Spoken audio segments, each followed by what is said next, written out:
शिवबाच्या तलवारीची. ही तीच इंद्रायणी आहे जी आजही सांगते की शिवबांच्या मावळ्यांनी त्या औरंग्याच्या पाठीचा कणा असा काही मोडला की हयातभर पुन्हा सरळ करणे त्याला कधी जमलेच नाही.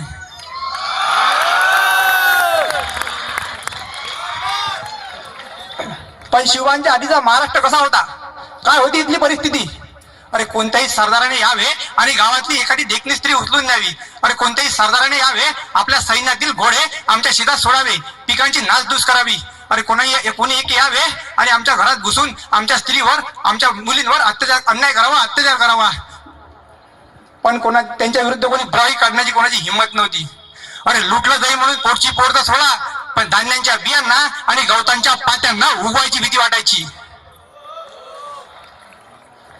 मंदिराच्या मंदिरात लुटलं जात होती. अरे कापलं जाई म्हणून गाईंच्या वासराचा हंबरडा कानी येत नव्हता. अरे एखादा ऐरावत रुतावा तसा रुतला होता हा महाराष्ट्र. लाचार झाला होता सह्याद्री आणि गाढ झोपी गेला होता रायगड. या अन्यायातून बाहेर काढण्यासाठी या महाराष्ट्राच्या मातीने काही मर्द पैदाच केला नाही का, असा प्रश्न घराघरातील स्त्रिया आम्हाला विचारू लागल्या. पण त्या प्रश्नाचं उत्तर मात्र आमच्या कोणाकडेच नव्हतं. आमचे वतनदार सरदार आदिलशहा, निजामशहा आणि मुघलांच्या पायाचे तळवे चाटण्याचा जीवनाची धन्यता मानू लागले होते. अरे मग कसा जन्म घेणार मर्द इथे? अरे कसा जन्मला असता पराक्रम, कोणी शिकवला असता स्वाभिमान आणि कोणी शिकवला असता अभिमान. या आणि अशाच प्रश्नाने जिजाऊ भोसले नावाच्या स्त्रीच्या डोक्यात प्रश्नांचं काऊर माजलं आणि त्याच प्रश्नाच्या उत्तरातून जन्म झाला राजा छत्रपती श्री शिवाजीचा. आणि अन्यायात मरगळलेल्या या महाराष्ट्राला त्याचा बाप भेटला. आणि मग कापले गेले ते शरीर ज्यांनी टाकला होता आमच्या आई बहिणीच्या अंगावर हात. अरे मग छापल्या गेल्या त्या गर्दनी ज्यांनी बघितलं होतं आमच्या मुलींकडे वाईट नजराने. अरे तोडले गेले ते पाय ज्यांनी तुडवलं होतं आमच्या शेतकऱ्यांचं माळरान. तो काळ तसा होता मित्रांनो की किसी के घर में सांप पैदा होता था, किसी के घर में पाप पैदा होता था. अरे किसी के घर में सांप पैदा होता था तो किसी के घर में पाप पैदा होता था. लेकिन महाराष्ट्र की मिट्टी ऐसी जगह थी यारो जहां बापों का बाप शिवाजी पैदा हुआ था.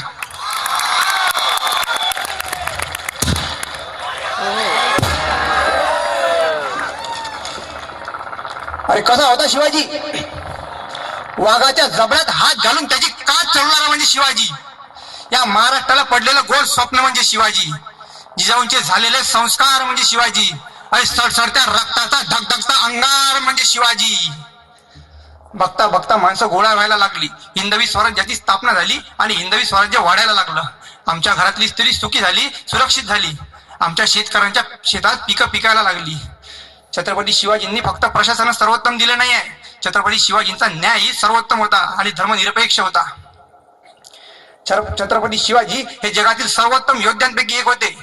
इथे आम्हाला विचारलं जातं की छत्रपती शिवाजी जगातल्या सर्वोत्तम योद्ध्यांपैकी कसे? त्याचं उत्तर हे आहे, छत्रपती शिवाजींच्या हयातीत 50 वर्षाच्या काळात छत्रपती शिवाजींवर ज्यांनी हमले केले त्यातले फक्त 2च भारतीय होते. उरले सगळे परकीय होते आणि ते आपापल्या देशातील मातब्बर योद्धे होते. तुर्कस्तानचा नवाब शाहिस्ते खान प्रति औरंगजेब अशी ज्याच्या माणसाची कीर्ती होती. अरे बंगाल प्रांत या शाहिस्ते खानाने जिंकून दिला होता. पण महाराष्ट्रात आल्यावर छत्रपती शिवाजींनी त्याची 3 बोट कापली आहे. पहाट व्हायच्या आत चालता झाला या महाराष्ट्रातून. तो पुन्हा कधी याने महाराष्ट्राकडे तिरप्या नजरेने बघितलेच नाही. मंगोलियाचा दिलेर खान, अफगाणिस्तानचे पठाण, इराणचे सिद्दी जोहर हे त्यांच्या देशातील मातब्बर योद्धे होते. छत्रपती शिवाजींनी या सगळ्यांना या महाराष्ट्राच्या मातीची धूळ चटवली आहे. इंग्रज पराभूत, फ्रेंच पराभूत, पोर्तुगीज पराभूत, डच पराभूत या राजाने या जगातील सगळे मातब्बर लोकांना पराभूत केलाय.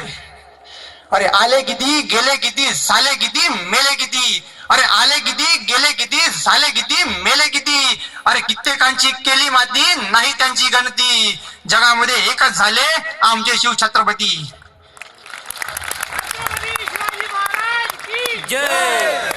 एक केले 12 बलुते, एक केला मावळा. नाद करायचा नाही, आमचा नादच खुळा. छाती ठोकून सांगतो शिवांचा मावळा. 350 वर्षापूर्वी इंग्लंडमध्ये 3 वृत्तपत्र छापले जात होते. त्यातील एक होतं लंडन गॅझेट. आग्र्याच्या सुटकेची बातमी या लंडन गॅझेटमध्ये आदल्या मधल्या नव्हे तर पहिल्या पानावर आली होती. पहिल्या पानावर 350 वर्षापूर्वी आपल्या राजाची जगाने घेतलेली दखल आहे. आणि त्या बातमीत शिवाजी महाराजांचा उल्लेख किंग ऑफ स्वराज्य नव्हता, किंग ऑफ महाराष्ट्रही नव्हता, तर किंग ऑफ इंडिया शिवाजी असा होता.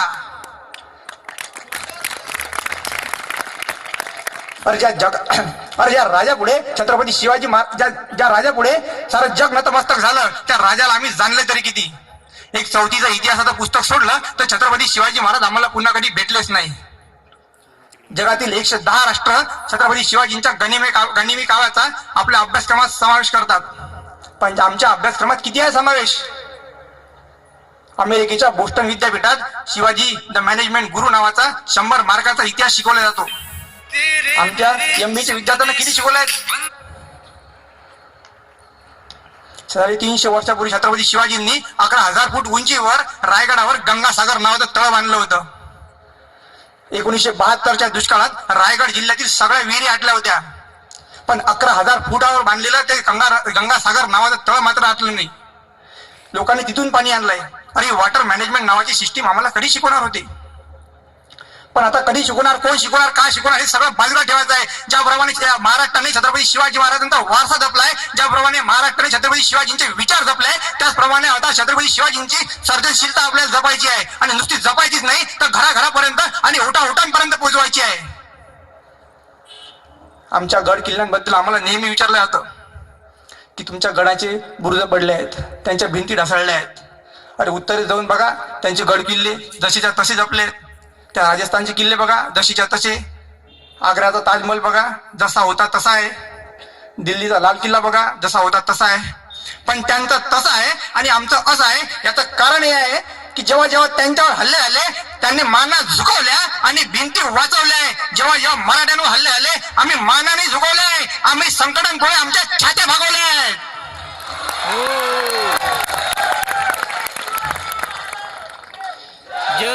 म्हणून आमच्या छातीची कातडी जरी सोडली असतील ना, तरी आमच्या माना आणि आमच्या पाठीचे कणे आजही ताट आहेत. आमची बुरुज ढासळली मान्य आहे, पण आम्हाला स्वाभिमानाचे धडे शिकून ढासळली आहे. गर्व आहे आम्हाला. आम्ही कालही म्हणत होतो, आम्ही आजही म्हणत आहे, आम्ही उद्याही म्हणत राहू की आमचा राजा देव नव्हता, पण आमच्या राजामुळे आज देव देवळात आहे. छत्रपती शिवाजी महाराजांची ही एवढी कीर्ती झाली कशी? ती झाली फक्त एवढ्यासाठी की छत्रपती शिवाजी महाराजांनी इथल्या मातीतली माणसं गोळा केली, इथल्या मातीतली माणसं वाढवली आणि हयातभर इथल्या मातीतल्या माणसामुळे छत्रपती शिवाजी महाराज जगत राहिले. आजकालच्या नेत्यांसारखं आमचं नेतृत्व करायचं आणि वेळ प्रसंगी आमच्या ढुंगणावर लाथा मारून दिल्लीच्या पायाचे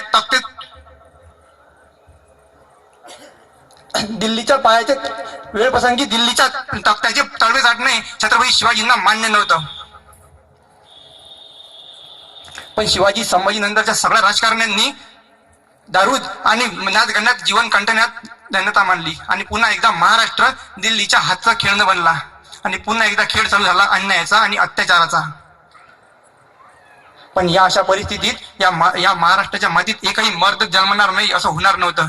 अरे शिवाजी संभाजींच्या सांडलेल्या रक्ताच्या थेंबाथेंबातून इथे पुन्हा उभे राहिले शेकडो हजारो नररत्न.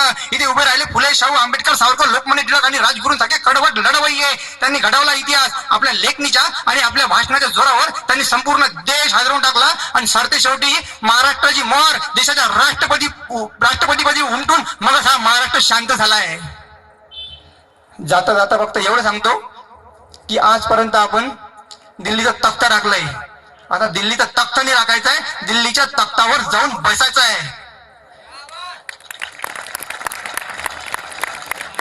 जय जिजाऊ, जय शिवराय.